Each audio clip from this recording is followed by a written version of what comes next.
제 이름은 한나 김입니다. 평범한 할머니로 은퇴 후 소박한 연금을 모아 살아가고 있죠.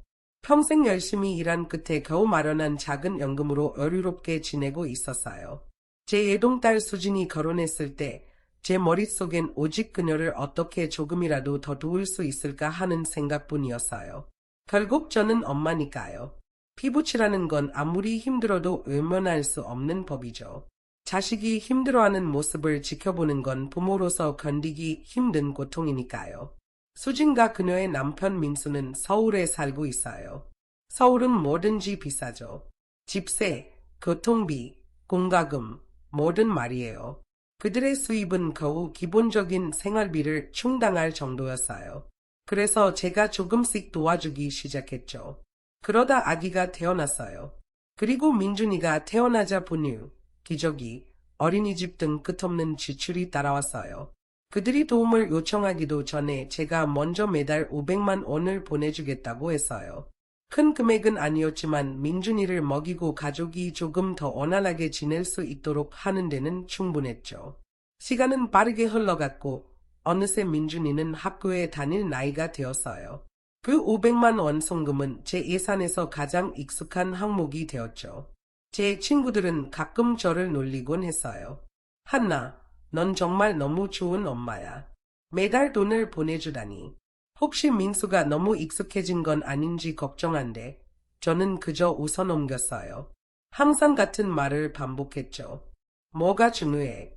걔네가 잘 살면 난 그걸로 행복한 거야. 어떤 사람들은 저를 이타적이라고 했지만 저는 그렇게 생각하지 않았어요. 그저 엄마로서 해야 할 일을 했을 뿐이었죠. 돌아보면 어쩌면 제가 순진했던 걸지도 몰라요. 어쩌면 그들 눈에는 제가 단순히 걷는 지갑으로 보였을지도 모르죠. 크리스마스가 다가오고 날씨는 점점 추워졌지만 제 마음은 따뜻했어요. 이번 연휴는 수진이네 집에서 보내기로 일찍부터 결심했거든요.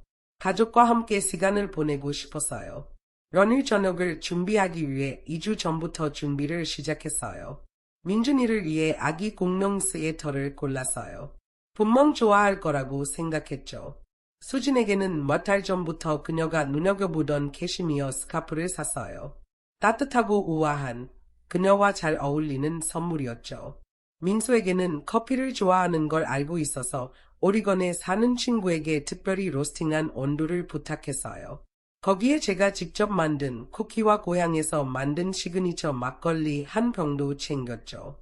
짐을 싸면서 저는 콧노래를 흥얼거렸어요. 머릿속에 그려지는 장면들 때문이었죠. 우리 작은 가족이 식탁에 둘러앉아 있는 모습, 오븐 속에서 지글지글 익어가는 칠먼조, 거실에서 선물을 뜯는 민준이, 농담을 건네는 민수, 부엌에서 바쁘게 움직이는 수진. 그런 생각만으로도 겨울의 추위를 녹일 수 있었어요. 그 3칸짜리 타운하우스는 그들이 결혼하던 해부터 있었어요. 당시에는 계약금을 마련할 수 없었기 때문에 제 모든 저축을 털어놓고 심지어 제 오빠인 철수에게 돈을 빌려 그 집을 사는 걸 도왔죠. 그들이 집 월세를 받던 날이 아직도 생생해요. 수지는 눈물을 글썽이며 제게 안겼어요. 엄마, 정말 고마워요. 이제부터 여긴 엄마 집이기도 해요. 언제든 오세요. 남쪽 방은 항상 엄마 거예요. 민수도 옆에서 고개를 끄덕이며 말했죠. 수진 말이 맞아요. 언제든 오세요. 어머니, 저는 그 말을 따뜻한 불씨처럼 마음에 간직했어요. 내가 좋은 딸을 키웠고 괜찮은 사이를 얻었다고 믿었죠. 저는 여전히 제 작은 집에서 살았지만 가끔 며칠씩 방문하면 그들은 항상 친절하고 환영해줬어요. 제가 그려온 이 따뜻한 가족의 모습, 이 위안이 되는 환상이 이렇게 빨리 깨질 거라고는 상상도 못했어요. 출발 3일 전, 새로 산 옷을 입어보며 거울 앞에 서 있었어요. 그때 전화가 울렸어요. 수진이었죠. 엄마, 그녀의 목소리는 평소처럼 밝지 않았어요. 뭔가 망설이는 듯했죠. 수진아, 무슨 일이야? 제 심장이 철렁 내려앉았어요. 조롱한 불안감이 스며들었죠. 아, 별일 아니에요. 그녀는 평소보다 가벼운 목소리로 말했어요. 혹시 표는 벌써 예매하셨어요? 그녀는 사소한 대화를 이어갔지만 뭔가 말하고 싶지 않은 게 느껴졌어요. 그 목소리 뒤에 숨은 무게, 대화 사이사이에 침묵이 느껴졌죠. 방금까지 느꼈던 따뜻함이 순간 사라지고 제 가슴 속에서 작은 구름이 피어오르는 것 같았어요. 응, 다 준비됐어. 이제 출발할 일만 남았어. 무슨 일 있는 거야? 그녀 쪽에서는 잠시 침묵이 흘렀고 조용히 말했어요. 민수가 엄마랑 잠깐 얘기하고 싶대요. 전화 바꿔줄게요. 제가 대답하기도 전에 전화는 이미 민수에게 넘어갔어요. 안녕하세요. 어머니, 민수의 목소리는 평소처럼 공손했지만 어딘가 더 부드럽게 느껴졌어요. 하지만 그 차분한 톤 아래에는 차가움, 의도적인 거리감이 느껴졌죠. 그래, 민수야. 저는 전화기를 꽉 쥐었어요. 저기요, 어머니. 그는 잠시 말을 멈추며 신중히 단어를 고르는 것 같았어요. 이번 크리스마스에는 어머니께서 안 오시는 게 좋을 것 같아요. 마치 얼음물이 머리 위로 쏟아지는 듯한 충격이었어요. 날카롭고 차갑고 무자비하게 제 가슴을 적셨죠. 목이 바짝 말랐고 겨우 힘을 내어 대답했어요. 뭐라고? 무슨 일이 생긴 거야? 아니요. 별일은 아니에요. 그의 목소리는 마치 날씨 얘기를 하듯 가벼웠어요. 그냥 올해는 제 부모님도 오시기로 하셨어요. 두 분 다 연세가 있으시고 잠기도 밝으시고 좀 예민하신 편이라 각자 방이 필요하시거든요. 그런데 방이 3개밖에 없잖아요. 한 방은 아버지, 한 방은 어머니, 그리고 나머지 한 방은 수진이랑 민준이랑 제가 써야 해서요. 공간이 부족해요. 귀가 멍멍해지고 머리가 멈춘 것 같았어요. 그의 부모님이 각자 방을 쓴다고. 그럼 나는요. 이 집 계약금을 마련하려고 제 평생 모은 돈을 다 내놓은 엄마는요. 매달 500만 원씩 보내온 엄마는요. 저도 모르게 말이 튀어나왔어요. 난거실에서 자도 돼. 정말 괜찮아. 크리스마스잖아. 바닥에서 담요 깔고 자도 괜찮아. 아직 희망을 붙잡고 있었어요. 설마 할머니를 크리스마스에 내쫓을 만큼 차갑진 않겠지. 설마 그럴 리가 없겠지. 몇 초간의 침묵이 흘렀어요. 민수는 제가 이렇게까지 양보할 줄 몰랐던 것 같았어요. 다시 입을 열었을 때 그의 목소리에는 짜증이 살짝 묻어 있었어요. 어머니, 굳이 그렇게까지 고생하실 필요 없어요. 집이 너무 복잡할 거예요. 거실도 사람들로 꽉 차고 시끄러울 텐데 어머니께서 불편하실 거예요. 그리고 저희도 요즘 일이 너무 바빠서 스트레스가 많거든요. 이번 연휴에는 그냥 좀 조용히 쉬고 싶었어요. 둘만의 시간을 좀 가지려고요. 둘만의 시간. 그 말은 마치 얼음 조각처럼 제 가슴을 찔렀어요. 내가 매달 보내는 500만 원이 이런 프라이빗 타임을 위한 거였나? 공용 공간에서조차 나를 위한 자리는 없는 건가? 그는 계속 말을 이어갔어요. 목소리는 여전히 부드러웠지만 그 말뜻은 분명했어요.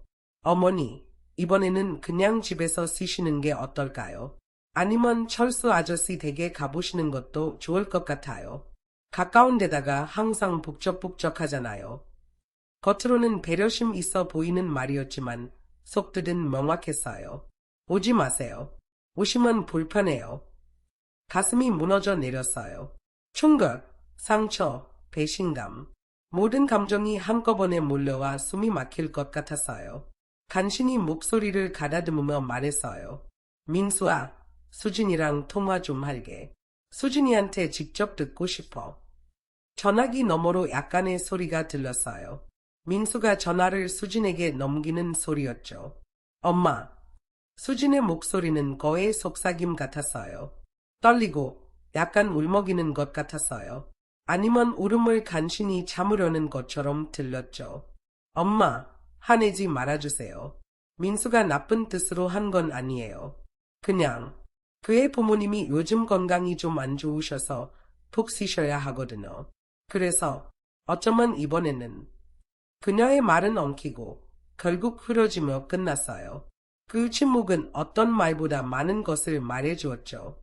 그리고 그 순간 전화기 너머에서 들렸어요. 민수가 헛기침을 하는 소리. 작고 분명한 경고의 신호였죠. 수지는 끝내 오지 마세요 라는 말을 하지 않았어요. 하지만 그럴 필요도 없었어요. 진실은 이미 드러났으니까요. 그녀는 제 편에 서지 않았어요. 심지어 제가 거실에서 자겠다고 양보했는데도 그녀는 한마디 변호조차 하지 않았어요. 그녀는 이미 선택을 했고 그 선택은 제가 아니었어요. 알았어. 이해했어.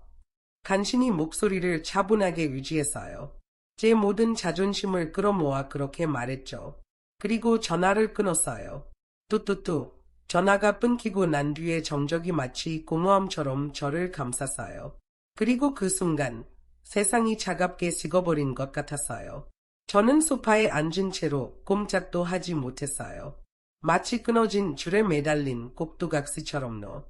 시선은 며칠 전부터 구석에 놓여 있던 두 개의 여행 가방에 고정되어 있었어요. 가족을 위해 준비했던 크리스마스 선물들과 함께 조용히 서 있는 그 가방들. 밝은 빨강과 초록으로 포장된 상자들, 정성스럽게 말아놓은 리본들. 하지만 이제 그 선물들은 조롱하는 것처럼 보였어요. 마치 이렇게 말하는 것 같았어요. 내가 기대했던 건 다 헛된 꿈이었어. 민수의 목소리가 다시 귀에 울렸어요. 우리 부모님이 오시기로 했어요. 각자 방이 필요하대요. 각자 방이 필요하다는 그 말이 마치 고장난 레코드처럼 머릿속에서 반복되었어요. 그리고 기억이 떠올랐어요. 그들이 처음 결혼했을 때 낡고 허름한 얼새집에서 살던 모습이요. 겨울에는 추워서 벽이 얼어붙고 여름에는 천장 선풍기가 금방이라도 떨어질 것처럼 덜컹거리던 그 집, 그런 곳에서 사는 딸을 보며 견딜 수 없었어요. 그래서 평생 모은 은퇴 자금을 털어넣었고 부족한 돈은 여기저기 빌려서 그 3칸짜리 타운하우스를 마련해줬어요. 수진이 임신했을 때 입덧이 너무 심해서 아무것도 먹지 못했어요. 그때 제가 들어가서 그녀를 돌봤어요. 그녀가 먹을 수 있는 음식을 만들어주고 잠 못 드는 밤에는 산책을 같이 했어요. 허리가 아프다고 하면 마사지도 해줬죠. 민준이가 태어난 후에는 밤새 울 때마다 제가 안고 거실을 돌았어요. 젊은 부부가 조금이라도 쉴 수 있도록요. 그렇게 수년 동안 한 달도 빠짐없이 매달 초가 되면 제 휴대폰에 은행에서 온 메시지가 뜨곤 했어요. 500만 원이 수진 계좌로 송금되었습니다. 한 푼도 빠지지 않고 한 달도 거르지 않고요. 제가 힘들 때도 제 식사비를 아껴가면서도 한 번도 거른 적이 없었어요. 그런데 돌아온 건 뭐였죠? 방이 부족해서 오시면 불편하실 거예요. 라는 정중한 거절과 잠긴 문이었어요. 점점 생각할수록 마음이 편치 않았어요. 민수의 부모님. 언제부터 그렇게 몸이 약해졌다는 거죠? 언제부터 조용히 쉬어야 할 만큼 힘들어졌다는 거예요? 작년 추수감사절이 떠올랐어요. 그들은 플로리다에서 여행 중이었어요. 거리 음식을 먹고 해변에서 여유를 즐기고 사진 속에서 환하게 웃고 있었어요. 그들의 SNS는 밝은 사진들과 경쾌한 글들로 가득했어요. 그들은 건강했고 행복해 보였고 어디에도 휴식이 필요해 보이지 않았어요. 이 핑계는 너무 허술했어요. 심지어 진지하게 꾸며내려고도 하지 않은 것처럼 보였어요. 믿을 수 없었어요. 이건 단순히 공간의 문제가 아니었어요. 분명한 메시지였죠. 당신은 여기 환영받지 못합니다. 그리고 마치 뱀이 조용히 제 생각 속으로 스며들듯 어두운 깨달음이 머릿속에서 서서히 자리를 잡기 시작했어요. 혹시 처음부터 나를 초대할 생각조차 없었던 건 아닐까? 그 생각이 머릿속에 떠오르자 잔잔한 물에 돌을 던진 것처럼 제 안에서 파문이 일었어요. 수치심, 상처, 분노, 그리고 배신감이 가슴을 조여와 숨조차 쉴 수 없을 정도였죠. 이대로 넘어갈 수는 없었어요. 마치 낡은 짐짝처럼 버려지고 가식적인 미소와 거짓말로 이장된 채 밀려나는 걸 그냥 두고 볼 수는 없었어요. 진실이 필요했어요. 모든 진실이요. 그날 밤 거의 잠을 이루지 못했어요. 침대에서 뒤척이며 밤을 보냈고 새벽이 가까워질 무렵에서야 겨우 눈을 감았다가 다시 떴어요. 눈은 그림자에 짓눌리고 머리는 북소리처럼 울렸지만 이상하게도 제 정신은 그 어느 때보다 맑았어요. 새벽이 되자 저는 휴대폰을 집어들고 연락처를 스크롤했어요. 그러다 멈춘 이름, 릴리 그린. 민수의 조카였죠. 몇 년 전 명절 모임에서 한 번 만난 적이 있었고 간단히 인사만 나눈 뒤 예의상 연락처를 교환했던 사이였어요. 이후로는 거의 대화가 없었죠. 잠시 망설이다가 메시지 창을 열고 최대한 자연스럽게 문자를 보냈어요. 릴리야, 혹시 민수 부모님 이번 크리스마스에 뭐 하시는지 알아? 만약 민수네 안 가신다면 우리 집으로 초대할까 해서. 보내기 버튼 위에 손가락을 잠시 멈췄다가 눌렀어요. 그리고 휴대폰을 꼭 쥔 채 꼼짝도 하지 않았어요. 손바닥에는 땀이 배어 있었죠. 30분쯤 지나서야 릴리가 답장을 보냈어요. 그녀는 자신이 곧 폭풍을 일으킬 거라는 사실을 전혀 모른 채 밝고 쾌활하게 메시지를 보냈죠. 안녕하세요. 한나 이모. 정말 우연이네요. 제 고모랑 고모부는 이미 민수네 집에서 크리스마스를 보내기로 하셨어요. 엄청 기대하고 계시더라고요. 가족 모두 모인대요.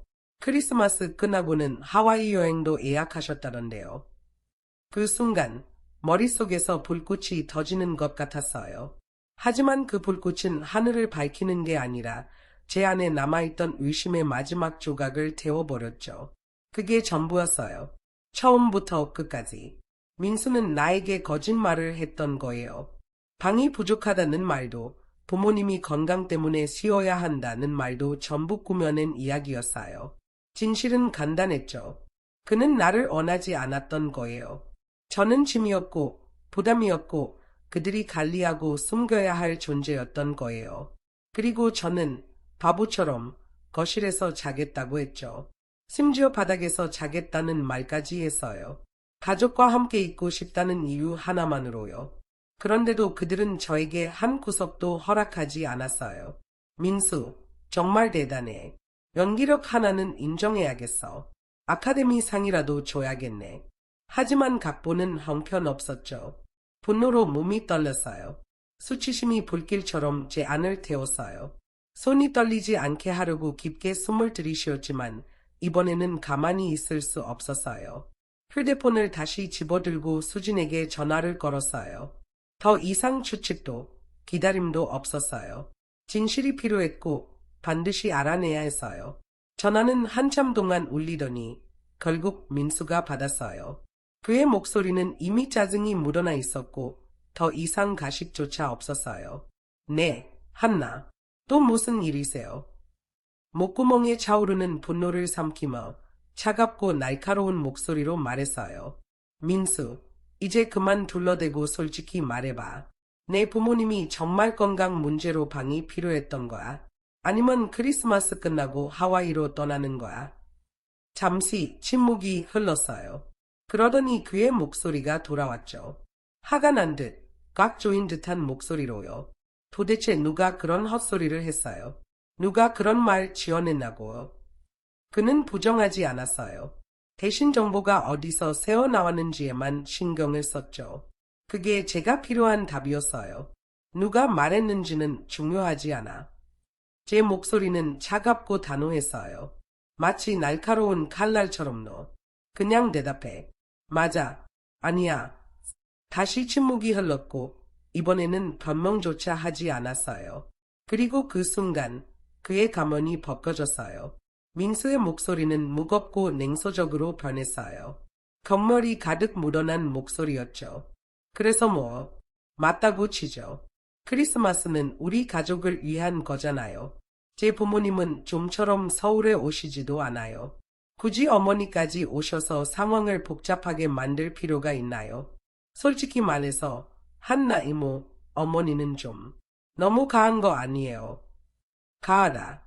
그 말이 뺨을 때리는 것처럼 느껴졌어요. 손이 떨리고 숨이 막혔어요. 분노와 상처 사이에서 목소리가 갈라졌어요. 민수아, 내가 내 아이를 키우는 걸 도왔어. 너희 집 계약금을 내가 냈어. 매달 500만 원씩 보내고 있어. 그런데 내가 가한 거라고.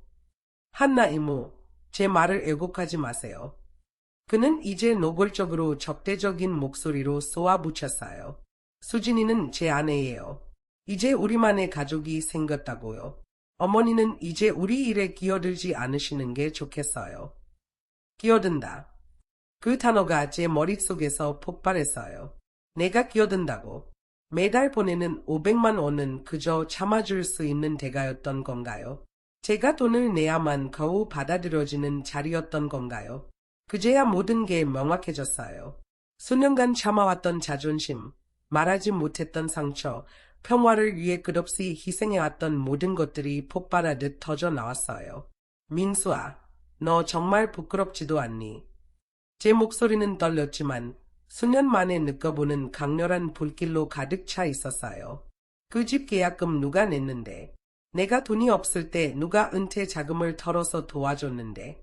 수진이가 임신했을 때 누가 매일 밥을 하고 병원에 데리고 다니고 허리를 마사지해줬는데? 민준이가 밤새 울 때 누가 거실에서 몇 시간씩 안고 돌았는데? 내가 끼어들지 않았다면 너희가 지금 이걸 다 가질 수 있었을 것 같아.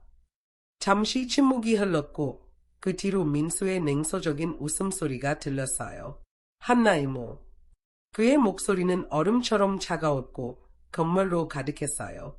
그게 다 무슨 소용이에요. 어머니가 그 돈을 준 건 어머니가 원해서 준 거잖아요. 우리가 강요한 것도 아니고요. 어머니가 선택한 거면 이제 와서 우리가 빚진 것처럼 행동하지 마세요. 그는 전혀 흔들리지 않았어요. 오히려 자신이 피해자인 것처럼 목소리가 점점 더 자기 합리화로 가득 찼어요. 그리고 매달 보내는 그 돈도 어머니가 선택한 거잖아요. 딸을 돕고 싶으면 돕는 거고 그게 우리 식탁에 앉을 자리를 사는 건 아니에요. 그런 식으로 돈으로 우리를 조종하려고 하지 마세요. 그는 잠시 말을 멈추더니 마지막으로 결정타를 날렸어요. 제 부모님은 평생 저를 위해 열심히 일하셨어요. 그분들이 편히 쓰실 수 있도록 해드리는 건 아들로서 당연한 도리죠. 그게 바로 효도라는 거예요. 한나 이모. 효도. 그 말을 듣는 순간 제 안의 모든 인내심이 무너졌어요. 모든 불만의 밤이 그저 제가 선택해서 한 일로 지부되었어요. 의미는 지워지고 솜에 이 먼지를 털어내듯 가볍게 무시되었죠. 제가 했던 모든 지원과 존재는 초대받은 적도 환영받은 적도 없었어요. 그저 건너졌을 뿐이죠. 그리고 이제는 그것마저도 필요 없어진 겁니다. 민수는 부모님을 챙기는 것을 당연하다고 말했지만 그의 삶을 처음부터 끝까지 일으켜 세운 사람은 짐이 되고 귀찮은 존재가 되고 원하지 않는 사람이 되었어요. 그 이선은 참을 수 없을 정도로 충격적이었고 그의 당연하다는 태도는 너무나 뻔뻔했어요. 몸이 떨렸어요. 분노 때문이 아니었어요. 수치심과 굴욕감 때문이었죠. 그의 무관심은 마치 수천 마리의 개미가 제 피부 위를 기어다니는 것 같았고 남은 것은 아픔뿐이었어요. 그리고 그 끔찍한 침묵 속에서 마침내 깨달았어요. 이 모든 게 아무 소용이 없다는 거로. 민수 같은 사람들은 당신이 간청하거나 논리적으로 설명한다고 해서 변하지 않아요.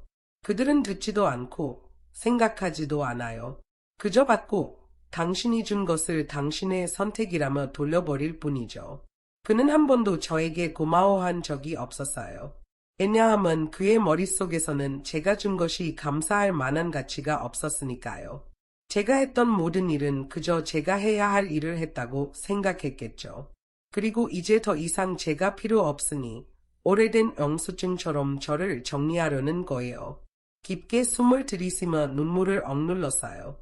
민수와 싸우는 건 아무런 평화를 가져다 주지 않을 거였어요. 오히려 남아있는 제 자존심마저 빼앗길 뿐이었죠. 진짜 질문은 민수가 아니었어요. 질문은 수진이었죠. 제 딸. 그녀는 무엇을 믿고 있는 걸까요? 이 모든 상황에서 그녀는 어디에 서 있는 걸까요? 그리고 제가 가장 필요로 할 때 그녀는 침묵하고 있는 걸까요? 민수와의 전화를 끊고 저는 한참 동안 휴대폰 화면에 뜬 수진의 이름을 바라봤어요. 손가락이 떨리며 망설이다가 결국 새로운 메시지를 열었어요. 깊게 숨을 들이쉬며 목소리를 최대한 차분하고 안정적으로 유지하려 했어요. 내면은 산산조각 났지만 너. 별표 수진아. 방금 민수랑 통화했어. 엄마 마음이 너무 아프다. 너희 둘이 사는 게 쉽지 않았다는 걸 알아. 엄마는 한 번도 너희에게 짐이 되고 싶지 않았어. 하지만 엄마가 이해할 수 없는 건 아무도 솔직하게 말해주지 않았다는 거야. 엄마는 얼리즈너벨, 비합리적, 하지 않아. 엄마는 그냥 솔직한 대답을 듣고 싶었을 뿐이야. 엄마가 너에게 어떤 존재인지, 엄마가 너에게 정말 무엇인지 알고 싶어. 벌프. 메시지를 보내고 기다렸어요. 집은 끔찍할 정도로 조용했어요. 벽시계의 초침 소리, 제 얕은 숨소리조차 들릴 정도였죠. 심장은 귀에서 쿵쿵 울리고 있었어요. 시간은 한 걸음 한 걸음 기어가고 있었고 화면은 여전히 어두웠어요. 그녀가 아예 답장을 하지 않을지도 모른다고 스스로를 설득할 만큼 오래 기다렸어요. 그러다 마침내 휴대폰이 진동했어요. 수진에게서 답장이 왔어요. 단 몇 줄. 하지만 그 몇 줄은 무딘 칼날처럼 제 가슴을 천천히 한 조각 한 조각 갈라놓았어요. 벌프 엄마, 제발 화내지 마세요. 민수가 조금 직설적이었던 건 알아요.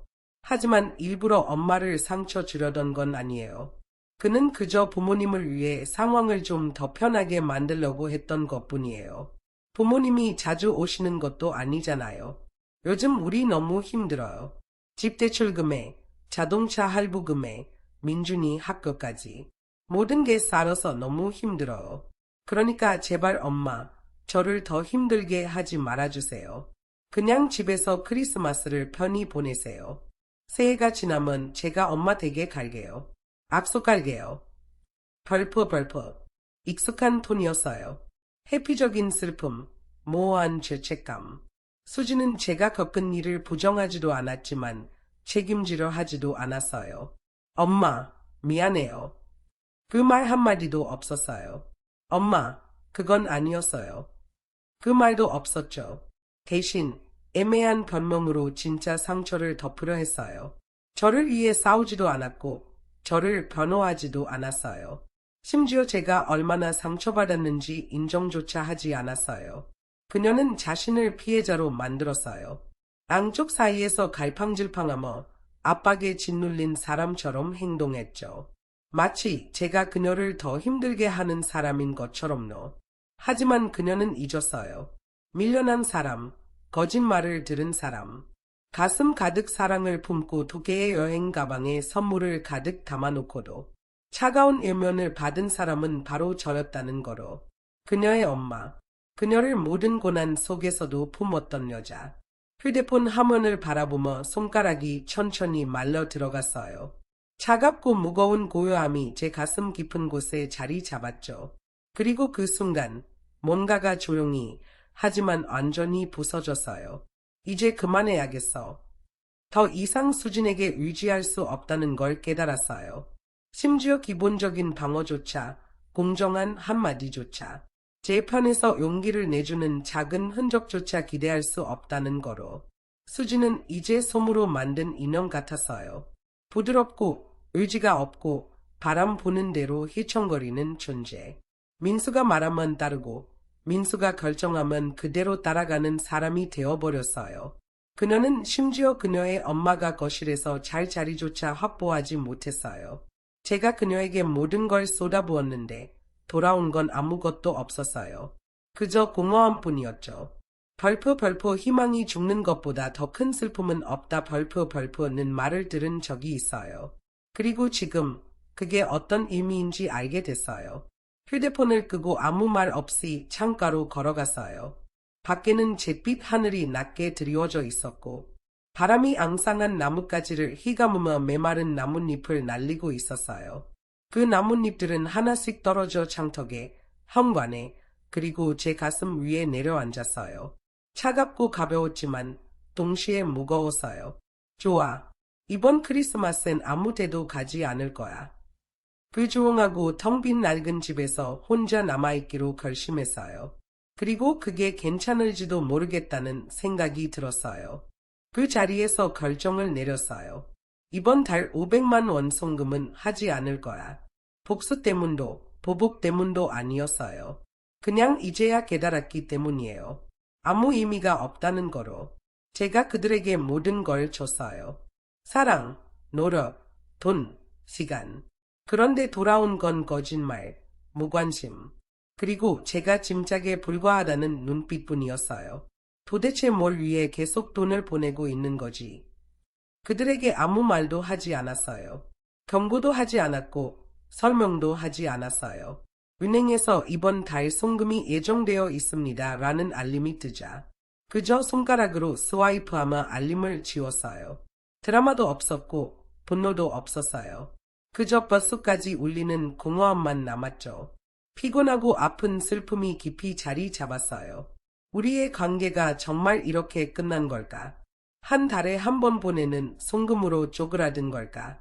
몇 년 동안 저는 돈 이야기가 관계를 망친다고 믿었어요. 하지만 이제는 진실을 알게 됐어요.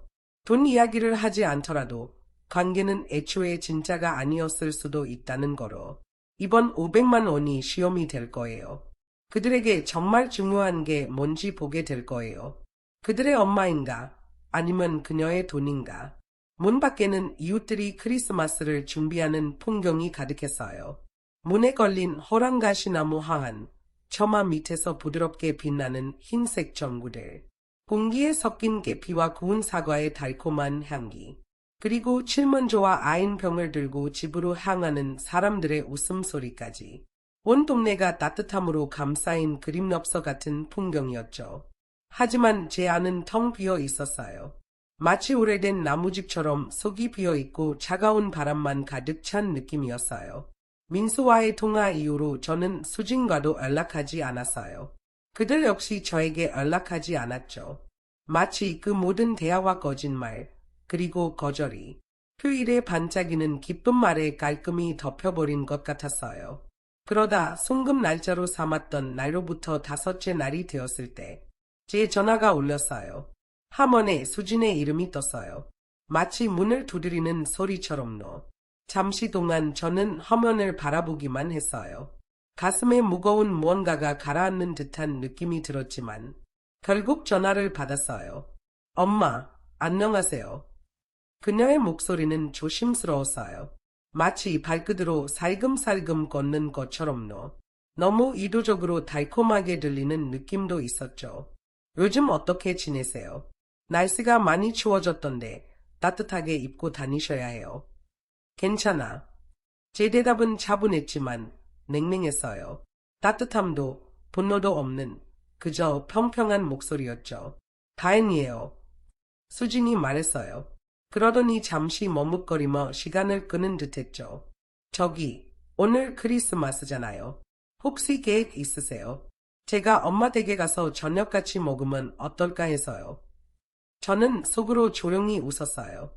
이제 와서라 그녀가 제 크리스마스 계획을 궁금해하다니요.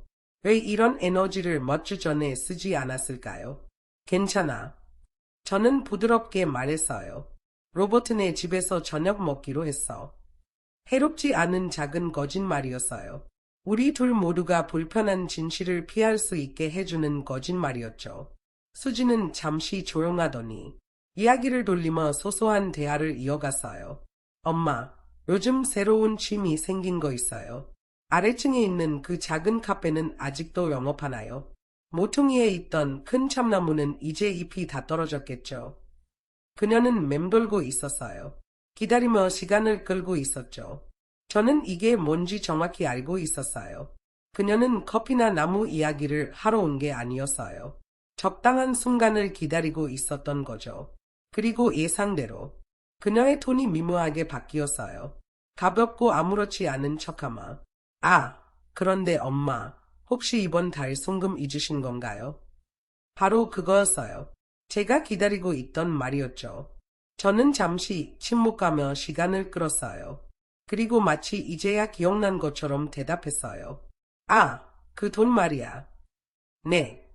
그녀는 빠르게 대답했어요. 목소리가 밝아지며 안도감이 묻어났죠. 저는 천천히 침묵을 조금 더 늘린 뒤 말했어요. 잊은 게 아니야. 그녀 쪽에서 들려오는 침묵은 즉각적이었어요. 멈춰버린 듯한 날카롭고 깊은 침묵이었죠. 그녀의 얼굴이 굳어지는 소리가 들리는 것 같았어요. 저는 이어서 말했어요. 느리고 신중하게, 마치 얼음 조각처럼 차갑게. 그냥 생각해봤어. 연말이고 너희도 지출이 많을 텐데. 게다가 시댁 식구들도 계시니까. 아마 그분들이 많이 도와주시겠지 싶어서. 그러니까 내 500만 원이 필요 없을 것 같더라고. 그 말이 충분히 알아도록 잠시 멈췄다가 더 차갑고 의도적으로 덧붙였어요. 그리고 내 말이 맞아. 나는 이제 너희 가족의 일부인이잖아. 항상 끼어드는 존재로 느껴지지 않아. 그래서 결심했어. 이제 내 쪽에서 돈은 더 이상 없을 거야. 침묵. 너무 깊어서 숨소리마저 들릴 것 같은 침묵이었어요. 그녀의 얼굴을 보지 않아도 어떤 표정인지 알 수 있었어요. 놀라고, 당황하고, 믿을 수 없다는 표정이겠죠. 늘 당연했던 선이 갑자기 사라질 때 느끼는 그런 감정들. 잊어버린다는 게 참 재미있지. 저는 속으로 생각했어요. 그들은 제가 준 모든 것을 잊었어요. 제 도움, 제 돈, 제 사랑을요. 그래서 저도 잊기로 했어요. 돈을 보내는 거로. 이건 복수가 아니었어요. 그냥 제가 마침내 그들이 저를 대했던 방식으로 그들에게 대하는 법을 배운 것뿐이에요. 긴 침묵 끝에 수진의 목소리가 마침내 들려왔어요. 얇고 떨리는 목소리. 상처와 비난이 섞인 목소리였죠. 엄마, 어떻게 이럴 수가 있어요? 어떻게 갑자기 송금을 멈출 수가 있나고요? 그녀의 목소리는 점점 높아졌어요. 날카롭고 거의 히스테리컬한 톤으로 변했죠. 엄마, 지금 우리가 어떤 상황인지 아세요? 대출금, 민준이 학비, 각종 고지서들까지. 우리는 지금 숨도 못 쉴 만큼 힘들어요. 그런데 엄마가 갑자기 끊어버리면 어떡하라는 거예요? 그 순간 제 안에 남아있던 마지막 온기, 희미하고 언약했던 그 불꽃이 차갑게 꺼져버렸어요. 그녀는 대출금을 기억했어요. 지출을 기억했어요. 자신이 얼마나 힘든지 기억했어요. 하지만 그녀는 잊었어요. 그 집을 사기 위해 평생 모은 은퇴 자금을 비웠던 사람이 누군지 잊었어요. 어두운 밤, 울부짖는 아기를 품고 밤새 걸었던 사람이 누군지 잊었어요. 비가 오나 눈이 오나 매달 500만 원을 꼬박꼬박 보냈던 사람을 잊었어요. 그들은 모든 것을 기억했지만 저를 잊었어요. 그 순간 저는 모든 걸 분명히 알게 됐어요. 어떤 관계는 한 번의 큰 싸움으로 끝나지 않아요. 한 번의 큰 다툼으로 산산조각 나지 않아요. 그저 서서히 썩어가죠. 무관심 속에서, 침묵 속에서, 계속 밀려나는 조롱한 폭력 속에서요. 제가 변한 게 아니었어요. 그들이 저를 놓아버린 거였어요. 아주 오래전에요. 문 밖 세상은 여전히 크리스마스를 준비하며 분주했어요. 이웃들은 처마에 반짝이는 전구를 걸고 문 앞에는 호랑가시 화환을 장식했으며 아이들은 눈 덮인 길에서 웃으며 놀고 있었죠. 하지만 제 집은 고요했어요. 전구도 화환도 없었고 현관 매트 위에는 제가 적어둔 세 단어만 남아 있었어요. 눈이 쌓이게 두자. 그 주에 제 문을 두드린 사람은 2명이었어요. 첫 번째는 맞은편에 사는 제인 할머니였죠. 그녀는 항상 그렇듯 따뜻한 미소와 함께 직접 구운 향신료 쿠키 한 통을 들고 왔어요. 문을 사이에 두고 그녀는 딸이 다른 주에서 날아오고 손자는 같이 와서 온 가족이 벽난로 앞에서 캐롤을 부를 거라는 이야기를 들려줬어요. 저는 문틀에 기댄 채 조용히 들었어요. 그녀의 발소리가 복도 끝으로 사라질 때까지요. 문을 열지 않았던 건 그녀를 보고 싶지 않아서가 아니었어요. 그저 웃는 척하며 소소한 대화를 나눌 힘이 없었을 뿐이죠. 그날 저녁, 저는 오래된 물건들이 담긴 창고를 열었어요. 몇 년 동안 손도 대지 않았던 상자들을 하나씩 꺼내 정리하기 시작했죠. 그 안에는 제가 간직하고 싶으면서도 떠올리고 싶지 않았던 것들이 있었습니다. 수진의 결혼식 초대장. 아직 봉투 안에 고이 넣어둔 채로 있었어요. 민준이가 손가락으로 그린 그림 카드. 반짝이 풀로 덧칠된 흔적이 남아 있었죠. 그리고 낡은 곰 인형 하나. 털이 반쯤 달아버린 채로요. 저는 상자 속 물건들을 하나씩 천천히 살펴보았어요. 그러다 손끝이 사진 한 장에 닿았을 때 멈춰버렸어요. 그건 6년 전 겨울에 찍은 가족 사진이었어요. 수진의 거실에서 찍은 사진이었죠. 그때 막 태어난 민준이를 품에 안고 있었어요. 저는 앞치마를 두른 채 머리를 서둘러 묶고 부엌 얼기로 볼이 붉게 달아올라 있었죠. 사진 속에서 저는 민준이를 안고 있었어요. 그는 곤히 잠들어 있었고 작은 얼굴은 분홍빛으로 물들어 있었어요. 그 사진을 손에 든 채 저는 그때의 기억 속으로 빨려 들어갔어요. 그날의 따뜻한 온기와 소리들, 그리고 그 순간에 제 자신이 떠올랐어요. 하지만 지금의 저는 그때와 너무나도 달랐어요. 사진 속의 저는 사랑과 희망으로 가득 찬 사람이었지만 지금의 저는 텅 빈 껍데기 같은 존재였죠. 저는 사진을 다시 상자에 넣고 조용히 창문 쪽으로 걸어갔어요. 밖을 내다보니 하늘은 이미 어둑해져 있었고 몇몇 집들은 따뜻한 불빛을 켜고 있었어요. 겨울 저녁의 어둠 속에서 반짝이는 작은 빛들이 보였죠. 창문에 비친 제 얼굴을 바라보았어요. 차분하지만 낯설고 어딘가 깨어난 듯한 표정이었죠. 그래, 이제 됐어. 저는 조용히 그러나 단호하게 중얼거렸어요. 그리고 다시는 돌아오지 않을 결심을 했어요. 그 후로 며칠 동안 제 세상은 고요했어요. 밖에서는 여전히 크리스마스를 준비하는 소리가 가득했지만 제 집안은 정적만이 감돌았죠. 저는 더 이상 누군가를 위해 꾸미지 않았어요. 하안도 정부도 없었고 그저 조용히 제 자신을 위한 시간을 보내기로 했어요. 이제야 비로소 깨달았어요. 어떤 문은 크게 닫히는 것이 아니라 조용히 닫히는 것이라는 거로, 그리고 그 문 뒤에는 평화가 찾아온다는 거로. 그때 제가 생각했던 행복이란 따뜻함과 안전함이었어요. 그 부엌, 그 소음, 그 가족이 제가 함께 만들어온 미래라고 믿었죠. 하지만 사진을 버리지는 않았어요. 그저 상자 맨 아래에 다시 밀어넣고 뚜껑을 닫았을 뿐이죠. 버린 것이 아니라 봉인한 거였어요. 며칠이 지나도 수진에게서는 아무 연락이 없었어요. 그녀는 제가 먼저 굴복하길 기다리고 있었겠죠. 하지만 저는 그러지 않았어요. 그들을 신경 쓰지 않아서가 아니라 이제야 비로소 깨달았기 때문이에요. 신경 쓰는 것과 자신을 희생하는 것은 다르다는 거로. 저는 오랫동안 그들의 세상을 제 어깨 위에 짊어지고 살았어요. 그들의 작은 가족을 만드는 데 도움을 주었지만 돌아온 건 제가 그들 속에 속하지 않는다는 말뿐이었죠. 돈을 주고 시간을 주고 존엄성을 주었지만 그들이 본 건 간섭하는 사람뿐이었어요. 그렇다면 이제 그들이 그렇게 불편해했던 사람이 없는 세상이 어떤지 직접 보게 하자고 마음먹었죠. 소문을 통해 그들의 상황을 들었어요. 토드는 늘 다혈질이었고 지난 몇 년간 직장을 3번이나 옮겼지만 그때마다 회사의 정치적 문제를 탓하며 책임을 회피했어요. 그는 수진에게 집에 있으라고 했고 자신이 충분히 부양할 수 있다고 장담했지만 현실은 달랐어요. 그들의 주택대출은 2달째 연체 중이었고 차를 팔고 오래된 모델로 바꿨는데 대시보드에는 금이가 있었어요. 토드가 문을 세게 닫아 건물이 흔들릴 정도였고 이웃들은 가정폭력이라 생각해 경찰을 부르기도 했죠. 이 모든 이야기를 듣고 있을 때 제 손에는 커피잔이 들려 있었어요. 컵의 가장자리가 부엌 카운터에 부딪혀 깨졌죠. 저는 잠시 멈춰 서서 그 깨진 조각을 바라보다가 조각을 쓰레기통에 버렸어요. 어쩌면 약간의 고통이 필요한 걸지도. 저는 중얼거렸어요. 그 주에 저는 천천히 그리고 실질적으로 제 삶을 다시 세우기 시작했어요. 아침 6시에 일어나 부엌을 정리하고 검은 커피 한 잔과 토스트 한 조각으로 하루를 시작했어요. 그리고 하루에 해야 할 3가지 간단한 일을 적었죠.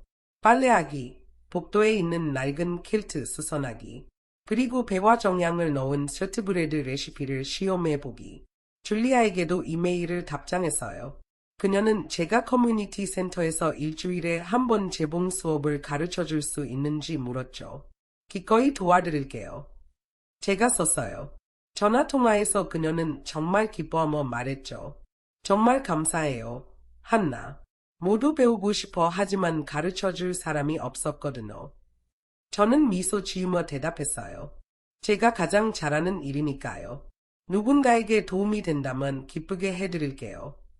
우리에겐 당신이 필요해요. 그녀가 말했어요.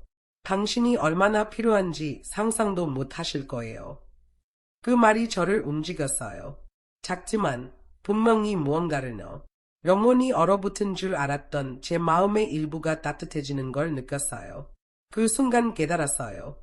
저는 쓸모없는 사람이 아니었어요. 그저 그들에게 필요하지 않았던 것뿐이죠.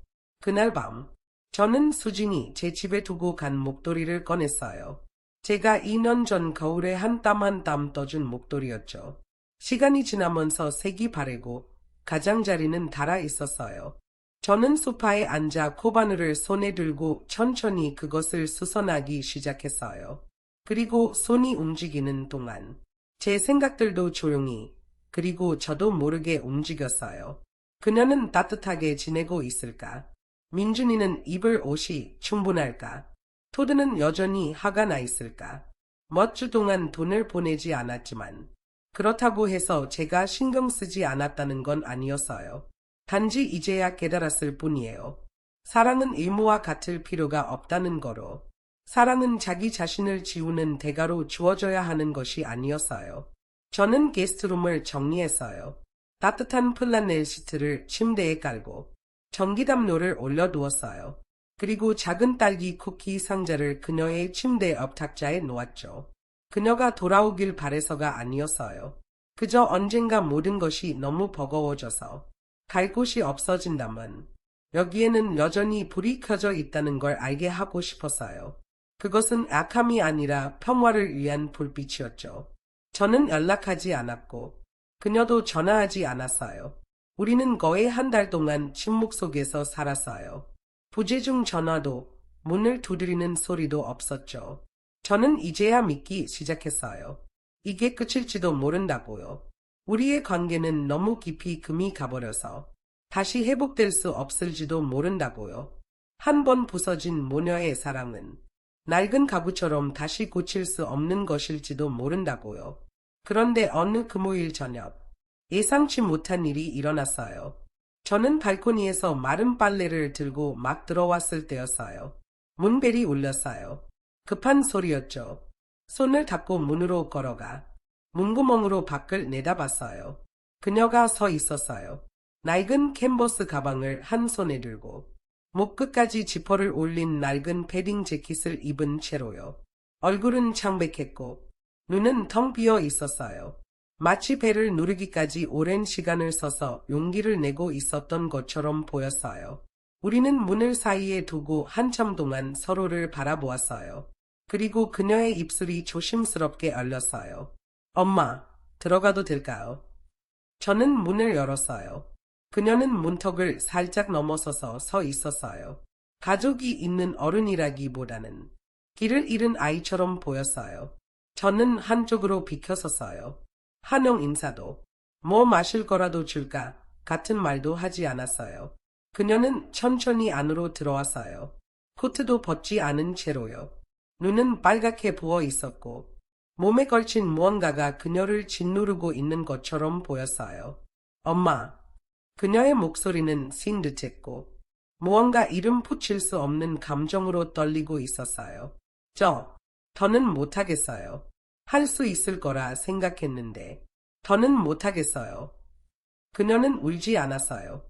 그저 고개를 숙인 채 가방끈을 만지작거리며 서 있었어요. 마치 속에 묻혀있는 말을 찾으려는 것처럼요. 집에서 그녀는 삼키듯 말을 이었어요. 토드가 이번엔 정말로 직장을 잃었어요. 퇴직금도 없었고 신용카드는 한도가 다 찼고 대출금은 또 연체됐어요. 이번엔 정말 갚을 방법이 없어요. 저는 아무 말도 하지 않았어요. 놀라지도 않았고 충격받지도 않았어요. 이미 오래전부터 예상했던 일이었으니까요. 그녀는 말을 이어갔어요. 그날 엄마가 전화를 받지 않았을 때 엄마가 정말 저를 포기한 거라는 걸 알았어요. 그녀의 목소리는 더 낮아졌어요. 그 뒤로 다시 전화하려 했지만 차마 할 수 없었어요. 직만할 자신이 없었거든요. 이제는 다른 누구에게도 말할 수가 없어요. 정말 모르겠어요. 누구에게 가라 할지. 그녀는 목소리를 가다듬으며 말을 덧붙였어요. 돈을 달라는 건 아니에요. 엄마가 저한테 지쳤다는 거 알아요. 그냥 어디 갈 곳이 없어서요. 누군가 들어줄 사람이 필요해서요. 저는 서두르지 않았어요. 대신 소파에 천천히 앉아 수선 중이던 실을 바구니에 넣었어요. 그리고 시간을 통해, 아픔을 통해 만들어진 조용한 시선으로 그녀를 바라보았어요. 그리고 부드럽게 말했죠. 얘야, 하고 싶은 말이 있다면 와서 앉아. 시간은 충분하니까. 그녀는 잠시 망설이다가 소파 끝자락에 앉았어요. 마치 판결을 기다리는 피고처럼요. 그녀는 자꾸 불안정해 보였어요. 제가 한때 품에 안았던 그 소녀와는 너무나 멀어 보였죠. 하지만 그녀는 여기 있었어요. 지금은 그것만으로도 충분했어요. 집은 너무 조용해서 그녀의 손톱이 소파천을 긁는 소리마저 들릴 정도였어요. 그리고 그녀는 거의 속삭이듯 말했어요. 엄마, 저 토드랑 이혼했어요. 언제? 제가 물었어요. 지난주요. 그녀는 망설이며 말을 이었어요. 그가 접시를 던졌어요. 바닥에 산산조각이 났죠. 그리고 말했어요. 너도 내 엄마도 쓸모없어 라고요. 그녀는 떨리는 숨을 내쉬고 말을 이어갔어요. 그리고 이혼 서류를 테이블 위에 던졌어요. 그녀는 숨을 크게 들이마셨다가 내쉬며 계속 말했어요. 솔직히 엄마가 돈 보내는 걸 멈췄던 그날부터 시작됐어요. 제가 첫 손자를 안고 밤새 거실을 서성이던 사람은 바로 나였어요. 민준이가 어린아서 잠 못 들던 밤. 그를 돌보며 뜬 눈으로 지새운 사람도 저였죠. 수진이 말없이 고개를 숙였어요. 그리고 다시 입을 열었을 때 그녀의 목소리는 떨리고 있었어요. 다 알아요, 엄마. 그런데 그냥 너무 무서웠어요. 괜히 문제를 일으키면 모든 게 무너질까 봐. 싸우지 않고 조용히 있으면 결혼 생활이 유지될 거라 믿었어요. 저는 고개를 끄덕였어요. 그녀는 소매 끝으로 코를 훔치며 말을 이었어요. 토드는 점점 더 늦게 들어오고 날이 갈수록 화를 더 냈어요. 어느 날 밤 민준이가 어리나서 그에게 전화를 걸어 도와달라고 했죠. 그가 뭐라고 했는지 알아요? 내 아이니까 내가 알아서 해. 그 말을 듣는데 더 이상은 못 견디겠더라고요. 엄마, 정말 노력했어요. 하지만 이제는 그녀의 눈물이 터져 나왔어요. 조롱한 눈물이 아니라 날카롭고 거친 울음이었어요. 수치심, 두려움, 죄책감이 한꺼번에 무너져 내리듯 쏟아졌어요. 엄마, 정말 미안해요. 그녀가 속삭였어요. 엄마를 지켜주지 못했어요. 한마디도 하지 않았어요. 이제야 알았어요. 엄마가 저한테 헌한 게 아니라 정말 상처받으셨다는 거로. 저도 이제 엄마가 됐으니까 이제야 이해가 돼요. 저는 바로 대답하지 않았어요. 그저 그녀가 무너지는 모습을 조용히 지켜봤어요. 그리고 자리에서 일어나 부엌으로 걸어갔죠. 잠시 후 물 한 잔을 들고 돌아와 그녀에게 건넸어요. 러기, 조금 마셔봐. 숨 좀 고르자. 그녀는 떨리는 손으로 잔을 받아들고 조심스럽게 입술에 가져갔어요. 난 헌한 게 아니었어. 제가 말했어요. 그냥 너무 지쳤던 거야. 내가 설명할 수조차 없을 정도로. 그녀는 고개를 들고 저를 바라봤어요. 눈에는 후회가 가득했고 눈물은 멈추지 않고 흘러내렸어요. 전에 내가 그랬지. 엄마는 항상 내 안전망이라고. 그런데 어느 순간부터 그 안전망이 위안이 아니라 황금인 줄기처럼 느껴졌어. 누구도 내가 괜찮은지 묻지 않았어. 그저 내가 계속 주고 있는지만 물었지. 제 말은 조용했지만 하나하나 신중하게 뱉어낸 단어들이었어요. 오늘 밤 너를 들인 이유는 내가 내 딸이기 때문이야. 그건 절대 변하지 않아. 그녀는 고개를 세게 끄덕이며 눈물을 닦았어요. 하지만 제가 이어서 말했죠. 그렇지만 내가 준 상처는 하룻밤 사이에 사라질 수 있는 게 아니야. 저는 그녀의 눈을 똑바로 바라보며 말했어요. 우린 시간이 필요해. 다시 관계를 쌓아가야 해. 그녀는 또 한 번 고개를 끄덕였어요. 이번에는 울면서도 뭔가 달랐어요. 눈물 속에 새로운 이해와 해방감이 담겨 있었어요. 엄마, 엄마가 그렇게 혼자 지치고 외롭게 살게 하고 싶지 않아요. 제가 뭔가 방법을 찾을게요. 일도 구하고 이전처럼 엄마에게 기대지 않을게요. 그리고 그녀는 제게 다가와 어린 시절처럼 제 품에 안겼어요. 악몽에 시달리거나 무릎이 까져 울던 시절처럼요. 엄마, 사랑해요. 그냥 너무 무서웠어요. 모든 걸 다 붙잡고 있을 수 없을까 봐. 저는 그녀를 부드럽게 안아주며 등을 천천히 쓰다듬었어요. 그리고 속삭였죠. 가끔은 무너져도 괜찮아. 하지만 평생 누군가를 지팡이 삼아 살 순 없어. 알겠니? 그녀는 제 어깨에 얼굴을 묻은 채 작게 고개를 끄덕였어요. 저는 더 이상 아무 말도 하지 않았어요. 그저 그녀가 울도록 내버려 두었죠. 그리고 천천히 일어나 부엌으로 가서 꿀병을 꺼내고 주전자에 물을 올려 따뜻한 차를 준비했어요. 밖에서는 바람이 나뭇가지를 휘가무며 울부짖었지만 집 안에는 오랜만에 작은 온기가 감돌았어요. 아주 오랜 시간 동안 꺼져 있던 불빛이 다시 켜진 것 같았어요. 수지는 제 집에서 3일 동안 머물렀어요. 다시 돌아온 게 아니라 잠깐 머무는 거라고 했죠. 저는 그 말에 반박하지 않았어요. 그녀가 가져온 건 작은 크로스백 하나가 전부였어요. 옷 한 벌도 제대로 챙기지 않았더군요. 저는 깨끗한 잠옷을 꺼내놓고 어릴 적 그녀가 좋아했던 스카프를 찾아냈어요. 그녀가 어렸을 때는 좋아했지만 나중에는 색이 촌스럽다며 서랍 속에 처박아둔 스카프였죠. 하지만 저는 절대 버리지 않았어요. 첫날 밤, 그녀는 별로 말이 없었어요. 조용히 밥을 먹으며 접시만 바라봤죠. 민준이에 대한 이야기도 꺼내지 않았어요. 저는 저녁 식사 후 차를 끓이면서 그녀의 잔에 꿀을 한 스푼 더 넣어줬어요. 그녀는 소파 구석에 웅크리고 앉아 잔을 꼭 끌어안고 있었어요. 마치 그것만이 그녀를 버티게 해주는 것처럼요. 엄마. 그녀가 낮게 중얼거렸어요. 돌아오게 해줘서 고마워요. 그녀의 얼굴은 제가 기억하던 것보다 더 야리었고 눈 밑에는 그림자가 드리워져 있었어요. 저는 고개를 끄덕이며 말했어요. 넌 내 딸이지. 세입자가 아니야. 애야, 나한테 눈치 보지 않아도 돼. 그녀의 눈에 눈물이 다시 맺혔고 고개를 숙이며 눈물을 감추려 차를 한 모금 마셨어요.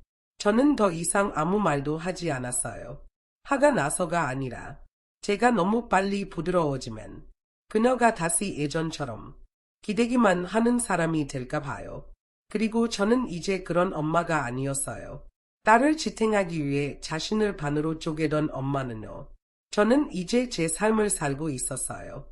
커뮤니티 센터에서 일주일에 한 번 봉사활동을 시작했고 줄리아와 함께 재봉 수업을 이끌었어요.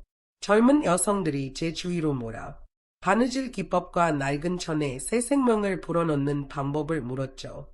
그들의 눈빛에는 호기심과 존경이 담겨 있었어요.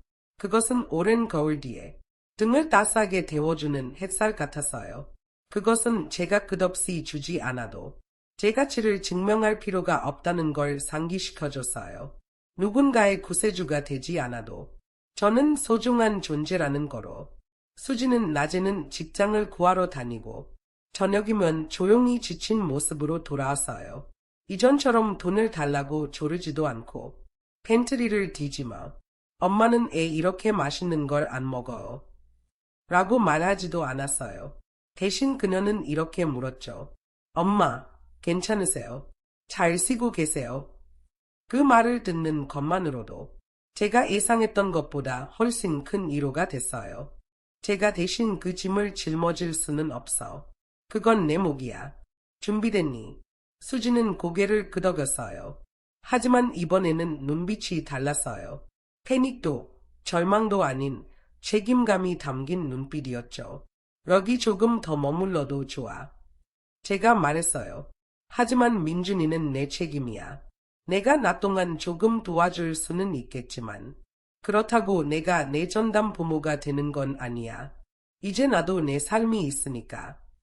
수지는 잠시 머뭇거리더니 다시 고개를 끄덕였어요. 다시는 엄마를 내 베이비시터처럼 대하지 않을게요. 그 말은 농담처럼 들렸지만 그녀가 진심이라는 걸 알 수 있었어요. 변화는 하루아침에 일어나는 게 아니죠. 그녀는 오랫동안 다른 사람에게 의지하며 살아왔어요. 스스로 서는 법을 배우는 데는 좋은 의도만으로는 부족했어요. 그날 오후, 수지는 면접을 보고 돌아와 말없이 의자에 주저앉았어요. 제가 저녁 준비를 하고 있을 때 거실에서 그녀가 전화를 하는 소리가 들렸어요. 목소리가 점점 높아졌죠. 저도 일부러 언체한 게 아니에요. 이번 주에 돈이 없었을 뿐이에요. 제 계좌를 그렇게 동결하면 안 돼요. 아이 약값이 필요하다고요. 여보세요.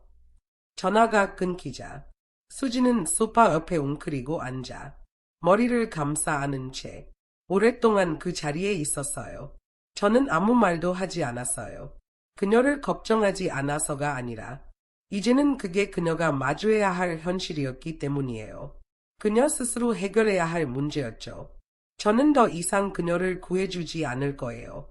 그녀가 스스로 버티기도 힘든 상황에서 저까지 끌어내리도록 두지 않을 거예요. 저녁 식사 시간에 그녀는 거의 말을 하지 않았어요. 저도 억지로 묻지 않았어요. 식사를 마치고 설거지를 할 때 그녀는 제 옆에 서서 조용히 접시를 닦았어요. 생각에 잠긴 듯한 표정으로요. 그러다 갑자기 그녀가 물었어요. 엄마, 저 항상 이렇게 이기적이었나요? 잠시 멈추더니 다시 말을 이었어요. 엄마는 예전부터 저랑 인연을 끊고 싶으셨나요? 저는 그녀를 바라보며 말했어요. 끊고 싶었던 게 아니라 선을 그어야 했던 거야. 그녀는 접시를 든 채로 얼어붙었어요. 사랑은 내가 당연히 받을 수 있는 월급 같은 게 아니야. 사랑은 자동으로 주어지는 게 아니고 서로 존중하고 서로의 경계를 지켜주면서 주고받는 거야. 그냥 필요하다고 해서 상대방이 다 해주길 기대하는 게 아니라고. 그녀의 눈에는 다시 눈물이 고였어요. 저는 손을 닫고 그녀에게 다가갔어요. 수진아, 이건 내 2번째 기회야. 실수도 할 거고 넘어질 때도 있겠지. 하지만 이제는 다른 사람이 내 실수를 대신 치워줄 거라고 기대하면 안 돼. 언젠가 내가 스스로 우뚝 설 때 뒤돌아보며 고마워하게 될 거야. 내가 끝없이 너를 감싸지 않았던 걸. 내가 너를 계속 받아주지 않았던 걸 말이야. 그녀는 입술을 깨물더니 고개를 끄덕였어요. 엄마, 저를 다시 받아주셔서 고마워요. 저는 희미하게 미소 지으며 말했어요. 다시 받아준 게 아니야. 그냥 다시 너를 알아가고 있는 거야. 그녀는 눈물 속에서 웃음을 터뜨렸고 저도 미소를 지을 수밖에 없었어요. 그 순간 우리 사이에 가득했던 원망과 침묵, 상처가 조금은 옅어진 걸 느꼈어요. 완전히 사라지지는 않았지만 부드러워졌어요. 우리는 예전으로 돌아갈 수 없었어요. 하지만 새로운 시작을 하고 있었죠. 불균형에 기반한 관계가 아니라 서로 성장하고 서로를 존중하는 관계로요. 저는 그녀 앞에 따뜻한 수프 한 그릇을 놓으며 말했어요. 먹어. 내일 또 면접 보러 가야 하잖아. 빈속으로 협상할 수는 없지. 그녀는 얼굴을 닦으며 여전히 미소를 지었어요. 알겠어요, 엄마. 잘 먹을게요. 이번에는 그녀의 말을 믿을 수 있었어요. 며칠 뒤 민준이의 열이 드디어 내렸어요. 햇살이 커튼 사이로 흘러들어와 그의 볼을 감쌌죠. 그는 눈을 뜨고 저를 바라보며 미소 지었어요. 할머니, 좋은 아침이요. 그의 목소리는 아직 약간 잠긴 듯했지만 눈은 맑고 빛났어요. 마치 아무 일도 없었던 것처럼요. 저는 그의 이마에 손을 올렸어요. 더 이상 열은 없었고 부드럽고 온화한 따스함만 남아 있었어요. 드디어 평화가 찾아왔어요. 부엌에서는 수진이 요리를 하고 있었어요. 아직 서툴렀지만 며칠 전보다 훨씬 나아진 모습이었죠. 한 손으로 냄비를 저으면서 다른 손으로는 휴대폰을 들고 조용히 레시피를 읽어 내려갔어요. 벌프 쌀을 30분 동안 불리기. 소금은 너무 일찍 넣지 말기. 저는 그녀에게 희미하게 미소를 지으며 말했어요. 물론이지. 수지는 말을 이었어요. 그 집은 이제 토류에게 넘겼어요. 그가 거기 살고 싶다면 대출금을 혼자 감당해야겠죠. 저는 이제 민준이 학교 근처에 작은 아파트를 빌렸어요. 거기서 살 거예요. 엄마는 언제든 놀러 오셔도 돼요. 저는 고개를 끄덕였어요. 더 이상 자세히 묻지 않았어요.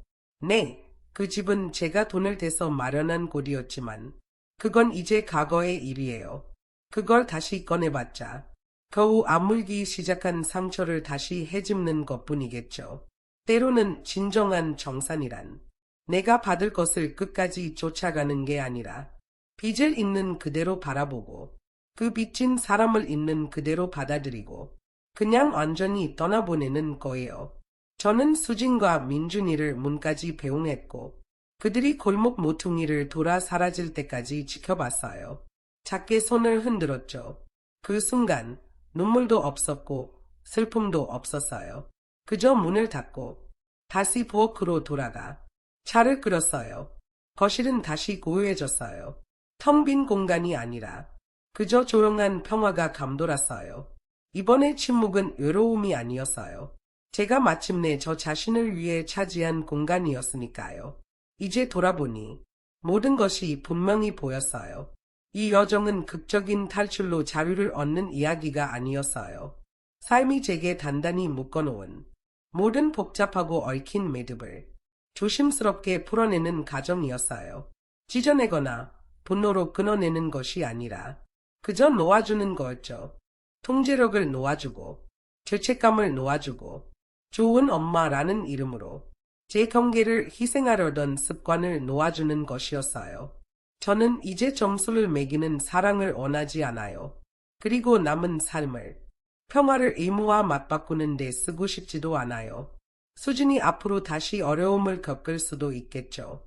그리고 언젠가 또다시 도움을 요청하며 돌아올지도 몰라요. 제가 도울 수 있다면 도울 거예요. 하지만 도울 수 없다면 죄책감 없이 분명하게 안 돼라고 말할 거예요. 왜냐하면 이제야 깨달았으니까요. 저는 누구의 구세주도 아니고 살아있는 부모도 아니마 언제든 호출 가능한 두 번째 기회도 아니에요. 저는 저 자신이에요. 스스로의 발로 서 있는 한 사람. 그리고 남은 삶 속에서 제가 가장 먼저 사랑하기로 선택한 사람은 바로 저예요.